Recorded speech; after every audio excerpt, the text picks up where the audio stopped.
আগামী বিধানসভা নির্বাচনে রাজ্যের শাসক দল তৃণমূল কংগ্রেস 294টি আসনের মধ্যে 260টিরও বেশি আসন পাবে বলে দাবি করলেন রাজ্যের পূর্ত ও জনস্বাস্থ্য কারিগরি দফতরের মন্ত্রী পুলক রায়।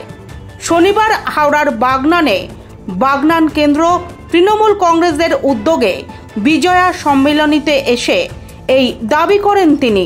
এদিন তিনি বলেন, সকলকে বিজয়ের শুভেচ্ছা জানিয়েছি। সামনে আরো উৎসব আছে, শ্যামা পুজো আছে, জগদ্ধাত্রী পুজো আছে এবং তারও পরে আবার আমাদের মাহের রমজান, তারপরে খুশির ঈদ, সব মিলিয়ে আমরা খুশির আনন্দের মধ্যে আমাদের থাকা এবং উৎসব আমাদের খুব আনন্দের হয়েছে এবং আমরা আগামী দিনেও আরো আনন্দের সঙ্গে থাকবো। আমার ভীষণ বক্তব্যের কোনো অবকাশ নেই।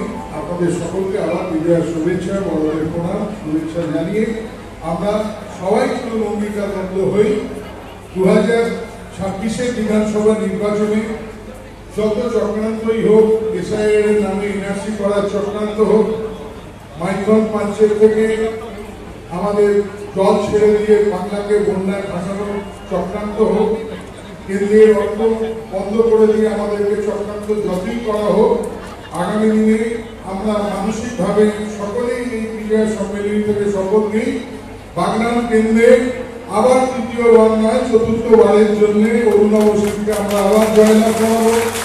আমরা অঙ্গীকার করবো হাওড়া জেলায় 16খানা বিধানসভা সিট 16টাতেই তৃণমূল কংগ্রেস জয়লাভ করবে এবং রাজ্য 2026 আমরা 294 সিটের মধ্যে 207টারও বেশি সিট নিয়ে চতুর্থবারের জন্য মাননীয় মুখ্যমন্ত্রী আবার বাংলা মানুষের সেবায়, বাংলার মানুষের জন্য উন্নয়ন করবে এবং যে উন্নয়নে আমরা সকলে মিলে এগিয়ে চলব। আমার বক্তব্য আর বিষয় কিছু নেই, অনেকটা দেরি হয়ে গেছে, ক্ষমা চাওয়া এই আন্তায় ছিল। আবার বাগনানে অ্যাটেন্ড করে পুকুরের আছে, আবার পুকুরের চান। আপনাদের সকলকে ধন্যবাদ জানাই।